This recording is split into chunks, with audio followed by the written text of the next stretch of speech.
Hello मेरे प्यारे बच्चों, कैसे हो आप लोग। आशा करता हूँ कि आप लोग बहुत स्वस्थ होंगे और आप लोग अपनी तैयारी बहुत तेज़ी से कर रहे होंगे, क्योंकि ज़्यादा समय तो अब बचा नहीं है बोर्ड एग्ज़ाम के लिए। तो आप लोग खूब लगे रहिए, मेहनत करते रहिए, ठीक है। और हम लोग एक सेशन स्टार्ट किए हैं जिसका नाम है यूपी बोर्ड अनसॉल्व पेपर, ठीक है। तो अनसॉल्व पेपर के जो विकल्प के क्वेश्चन हैं, जो पिछले 10 साल के क्वेश्चन आए हुए हैं, उनको हम लोग कर रहे हैं। तो अभी तक हम लोगों ने 34 क्वेश्चन किए हैं, उसके आगे से आज हम लोग कर रहे हैं। और आप लोग नोट्स भी बनाते चलिए साथ साथ में, क्योंकि फिर नोट्स बना लीजिएगा, फिर उसके बाद जब रिवीजन करना होगा तो इस वीडियो को एक बार और पूरा देख लीजिएगा, थोड़ा स्पीड इसका बढ़ा करके और देख लीजिएगा। और आप लोग अपनी तैयारी अच्छे से करिए, ठीक है। और हम लोग लगभग 4-5 वीडियो में अभी तक क्वेश्चन लगाए हैं, और सारी वीडियो जो हैं प्लेलिस्ट में पड़ी हुई हैं। उनमें जा कर के जो लोग अभी से जुड़े हैं वो लोग जा कर के प्लेलिस्ट में सारी वीडियो से आप लोग देख लीजिए और उनके एक एक क्वेश्चन का नोट्स बना लीजिए। आप उसी को बार बार रिवीजन करिए, बार बार सवाल लगाइए, प्रैक्टिस कीजिए कि आपका जो 20 नंबर का विकल्प का क्वेश्चन है वो आपसे ना छूटे, ठीक है। क्योंकि बच्चे सोचते हैं कि मतलब 1 नंबर का है और विकल्प का क्वेश्चन है, हो जाएगा, बहुत आसान होता है, लेकिन ये कहने और करने की बातें हैं, ठीक है। जब आप रियलिटी में जब करेंगे तब उसके बाद देखेंगे, क्योंकि विकल्प के भी क्वेश्चन ऐसे होते हैं कि जो कभी कभी 2 नंबर में आ जाते हैं और कभी कभी विकल्प में आ जाते हैं। तो वही चीज़ें आपको देखनी है, क्योंकि कुछ सवालें जो होती हैं 20 नंबर में कि आप लोग कर ले जाएंगे, कुछ सवालें होती हैं जो कठिन होती हैं। तो जो कठिन होगा उसी को हम लोग मतलब प्रयास रहेगा कि वो भी ना गलत हो, और जो सही है तो वो तो सही ही रहेगा आपका। लेकिन आप लोगों से अनुरोध है कि अगर जो आपको सेशन पसंद आ रहा हो तो आप लाइक कीजिए, शेयर कीजिए और कमेंट कीजिए, सब्सक्राइब कीजिए और अपने दोस्तों तक इस वीडियो को पहुंचाइए, ठीक है, ज़्यादा से ज़्यादा। और देखिए हम लोग 44 नंबर क्वेश्चन देखने जा रहे हैं। इस टाइप के सवाल हम लोग लगा चुके हैं, कई बार लगाए हैं, इसलिए हम बार बार इसको लेते रहते हैं कि आपके दिमाग में ये बैठ जाए, ठीक है। आपको रटना ना पड़े, क्योंकि मैथ में रटना नहीं है, आपको समझना है। तो जब आप हर एक सवाल को रोज़ आप लगाते हैं तो आपके दिमाग में वो बैठ जाता है, ठीक है। तो चलिए देखिए, लिखा है 3 cot A बराबर 4। तो cot A बराबर क्या होता है 4/3। आपको एक सूत्र पता है लाल बटा कक्का, ठीक है।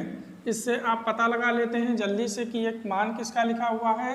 तो ये लिखा हुआ है आधार बटा लंब। अब आपके पास है क्या, नहीं, कर्ण नहीं है, तो कर्ण आपको निकालना होगा। तो कर्ण निकालने के लिए पाइथागोरस प्रमेय लगाएंगे, ठीक है। क्या होता है, कर्ण स्क्वायर बराबर लंब स्क्वायर प्लस आधार स्क्वायर, ठीक है।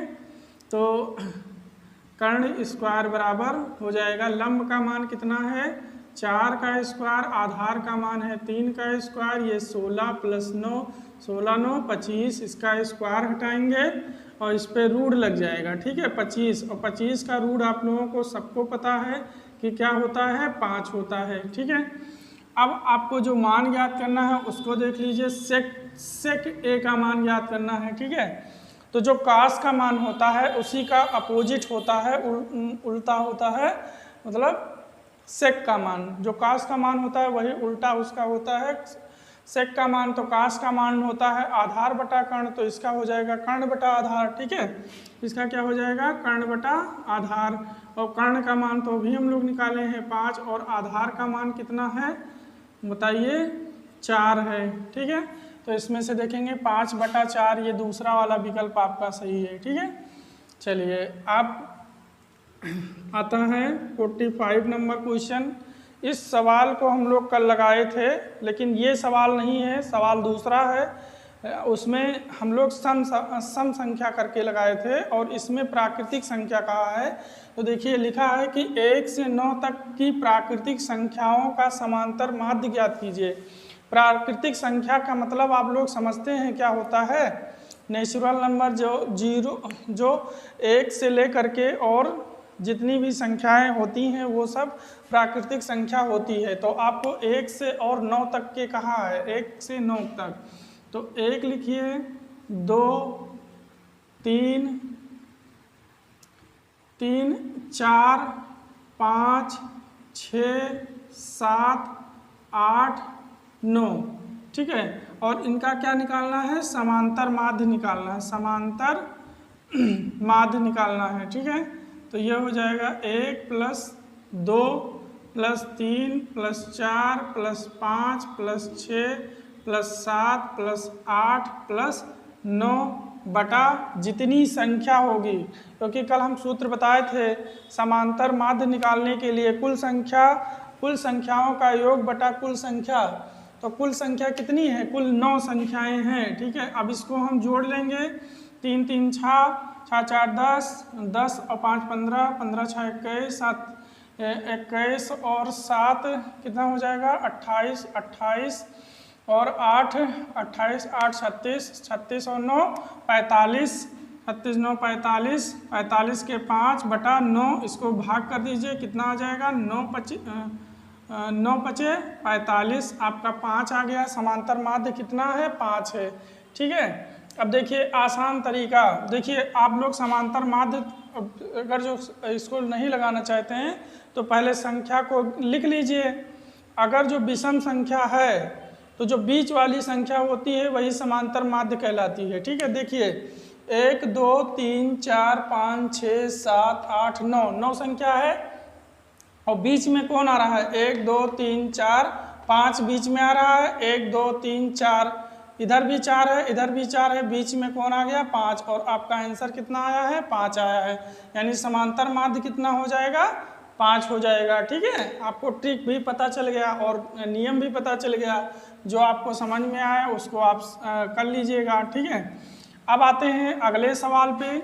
46 नंबर क्वेश्चन है, क्या है कि 1 - 10 स्क्वायर 45 अंश और 1 + 10 स्क्वायर 45 अंश, ठीक है।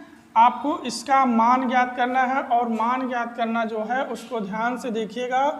क्या है? cos 90, sin 90, tan 90, 45 sin 45, मतलब आपको आंसर में भी मान निकालना है। पहले आप इसका मान निकाल लीजिए, देखिए कितना आ रहा है। इसका मान आ रहा है 1, 45 का मान होता है 1 का स्क्वायर प्लस 1 प्लस 1 का स्क्वायर, मतलब 1 - 1 बटा 1 + 1, यानी ये 0 हो जाएगा और ये 2 हो जाएगा। 0 को किसी संख्या से भाग करते हैं तो 0 आता है, ठीक है। अब इसमें से देखेंगे किसका मान 0 होता है। cos 90 का मान, देखिए cos 0 का मान 0 होता है और cos 90 का मान यहाँ पर 0 होता है, ठीक है। यहाँ पर sin 90 का मान कितना होता है? 1 होता है।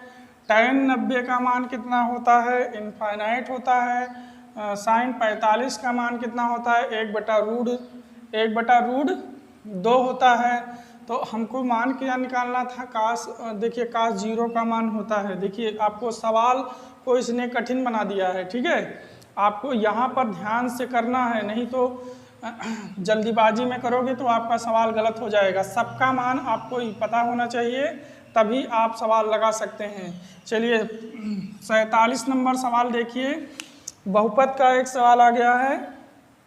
बहुपद के सवाल आपके सिलेबस में है, पहले हटा दिया गया था, फिर उसके बाद आपकी जोड़ दिया गया है बहुपद को भी, ठीक है। तो बहुपद के सवाल आप लोग देख लीजिए। बहुपद, अगर जो आप द्विघात समीकरण और बहुपद पढ़े हैं, ठीक है, तो उनका कोई दिक्कत नहीं है, दोनों सवालें सेम होते हैं। बहुपद में देखिए क्या लिखा हुआ है। बहुपद को हम पॉलिनोमियल से कहते हैं, यानी px बराबर कितना होगा? x² + 7x + 10 के शून्यक होंगे। तो आपको सूत्र पता होगा शून्यक px बराबर होता है 0, शून्यक px बराबर 0 यानी x square plus 7x plus 10 बराबर 0। तो आप यहाँ पर क्या करोगे, गुणनखंड करोगे, ठीक है, 7 का गुणनखंड करोगे। 7 का गुणनखंड ऐसे करिए कि जो जोड़ने पर 7 आए और गुणा करने पर 10 आए। तो जोड़ने पर 7 यानी कि x square plus 5x plus 2x plus 10 बराबर 0। देखिए 5 दूनी 7 और 5 दूनी 10 और 5 और 2 7। अब इसमें से कामन ले लीजिए, x कामन ले लेंगे तो x प्लस 5 और 2 कामन ले लीजिए तो x प्लस 5 बराबर 0। इसमें से x प्लस 5 कामन हो जाएगा और इसमें से x प्लस 2 बचेगा, ठीक है। आपके दो मान आए हैं, यदि x प्लस 5 बराबर 0 तो x बराबर कितना हो जाएगा -5, ठीक है। और यदि क्या दिया हुआ है x प्लस 2 बराबर 0 तो x बराबर -2, ठीक है। x एक मान आपका -5 आया है, एक मान -2 आया है, -5 -2 आपका पहला विकल्प सही हो जाएगा, ठीक है। अगला सवाल 48 नंबर क्वेश्चन देखिए। 48 नंबर क्वेश्चन जो है वो भी ट्रिग्नोमेट्री का ही है। 2 tan 30 1 माइनस tan स्क्वायर 30, ठीक है। अब इसको क्यों लिए हम सवाल, ये भी सवाल थोड़ा टफ है। टफ क्यों है, क्योंकि इसमें आप डायरेक्ट सवाल नहीं लगा सकते हैं, आपको सारे मान पता होने चाहिए तभी आप इसको लगा सकते हैं। पहले हम इसको निकालेंगे, 2 गुणे tan 30 का मान कितना होता है √3 बटा 1 माइनस इसका √3 का स्क्वायर यानी यह हो जाएगा 2 गुणे √3 बटा tan √3 का मान कितना होता है, सही है √3 यानी 1 माइनस 3 यानी ये कितना हो जाएगा 2 गुणे √3 बटा -2, 2 से 2 कट जाएगा यानी -√3। अब बताइए किसका मान tan में किसका मान -√3 होता है, ठीक है। tan का किसका मान -√3 होता है, तो देख लीजिए cos 60 का मान, sin 60 का मान, tan 60 का मान और cot 60 का मान, ठीक है। तो अब इसमें किसका मान माइनस में होता है, एक मिनट, सवाल हमें लग रहा है कि गलत हो, या यहाँ पे माइनस लगा दीजिए, ठीक है। यहाँ पे छूट गया है सवाल में, माइनस कर दीजिए। तो ये माइनस और यहाँ पर माइनस, यहाँ पर तो ये प्लस हो जाएगा, यानी ये 60 किसका होता है, cot 60 का मान होता है √3, ठीक है, क्योंकि 60 का मान तो 1/√3 होता है। सवाल में थोड़ा मिसप्रिंट था, यहाँ पे माइनस कर लीजिएगा आप लोग, सवाल में लिखने में हमसे थोड़ा गलती हो गया, माइनस कर लीजिएगा क्योंकि -2 का मान प्लस में हो जाएगा, माइनस कट जाएगा, ठीक है। अब लिखा है कि बिंदुओं 5, 0 और -12, 0 के बीच की दूरी ज्ञात कीजिए। बीच की दूरी का फार्मूला तो आप लोगों को याद भी हो गया होगा। बीच की दूरी का फार्मूला क्या होता है, 5, 0 और -12, 0। इनमें से एक को x1 y1 और इसको x2 y2 कर लीजिए।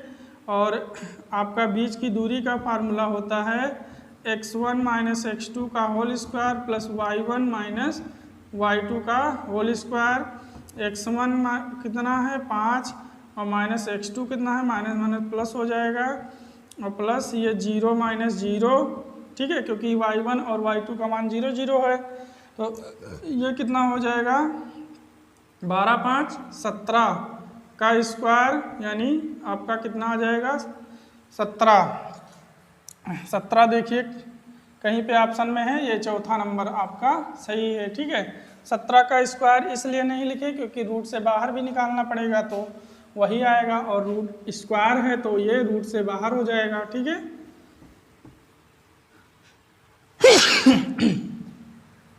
देखिए यदि द्विघात समीकरण 3x² - 6x + x बराबर 0 के मूल समान है तो x का मान ज्ञात कीजिए।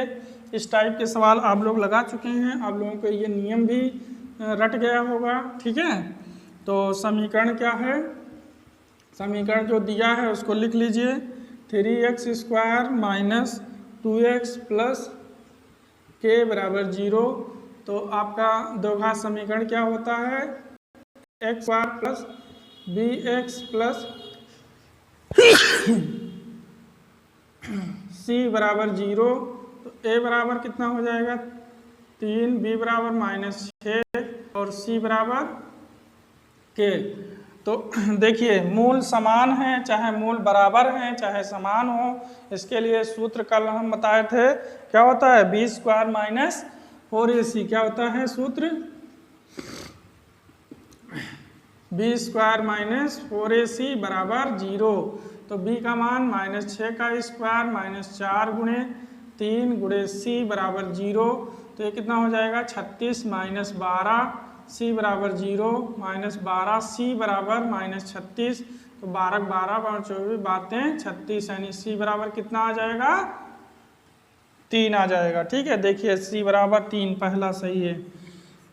तो हम लोग यहीं तक क्वेश्चन हम लोगों का समाप्त हो गया, और आशा करता हूं कि आप लोगों को समझ में भी आ रहा होगा। अगर जो कोई सवाल नहीं समझ में आ रहा है तो आप कमेंट बॉक्स में लिख दीजिए कि सर ये सवाल, ये नंबर सवाल नहीं समझ में आया। और अगर जो समझ में आ रहा होगा तो आगे आप लोग प्रैक्टिस करते रहिए, ठीक है। और जब ये सेशन जब ख़त्म हो जाएगा विकल्प वाले, तब हम चैप्टर वाइज विकल्प का क्वेश्चन लेंगे, ठीक है। क्योंकि विकल्प के क्वेश्चन एक भी गलत नहीं होने चाहिए। अभी तो बहुत सारे नियम इसमें बाकी हैं विकल्प वाले में भी, तो हम लोग धीरे धीरे इसको तैयार करेंगे। और आप लोग पढ़ाई जारी रखिए, ठीक है, खूब मेहनत करिए और अच्छे से अच्छे नंबर लाने हैं सब लोगों को, ठीक है। और अगर जो आपको सेशन पसंद आ रहा है तो इसको शेयर करिए ज़्यादा से ज़्यादा लोगों तक पहुँचाइए, ठीक है।